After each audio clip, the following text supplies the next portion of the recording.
Ik pasteni. Neongo na e fai ai kore ke feituna. Ke uta o hongo furu pe mo e kupule. Pe na go si te he pe foki o ai e ki pe me kato. Ko I fai lotu pe o fanongo. I he ui wahe ngā we. Ko hiki mai e kupule ki heni. Lo mi le vai telefoni ke ka inga lotu. Ko e nau tari mai ko ngā la to he telefoni ka nau tā kapa mai nau to. Fia ka ko fia ka inga lotu.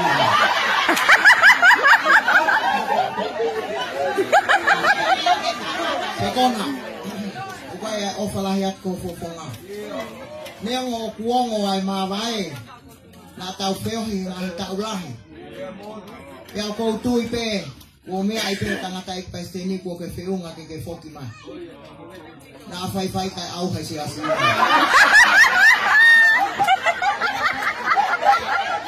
Ik pasteni o fia la. O mai ek fai ka pure ka o ha ke sekretari ke toi pure. O kuni fie ka na.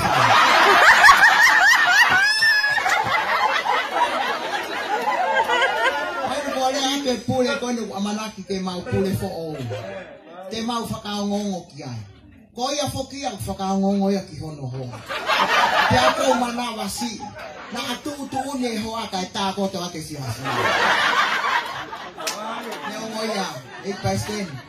Fia pe fine motuan. We ha pe une me he feitu una.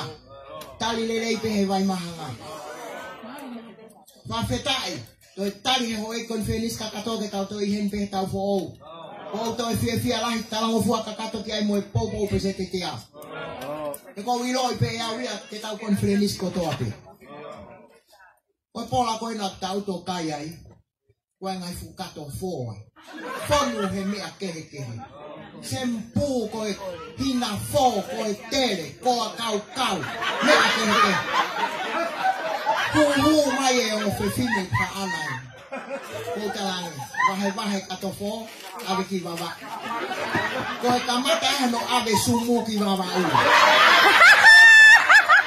Ave kato fo ki wawa u. Fa oi mo nau ko ia pa ue anke kau pepe kau kou mau nofu ai. Ko mo watu pe mo kato fo. Ave ko mo ngahi fine matu a.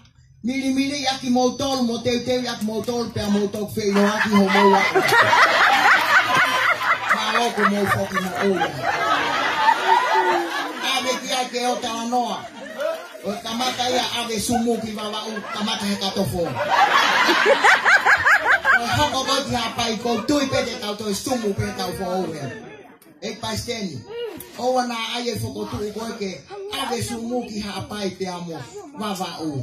Whakalata ange pe e tau feohi I tonga egi he api ko kāleri. O ikai uhinga koe ha. I fope e tau feohi fia. Te amo e ka inga lotu. Te iaha tō no whafotunga atua e lea hoa koe ni. Ka mole e atua. Ua wha.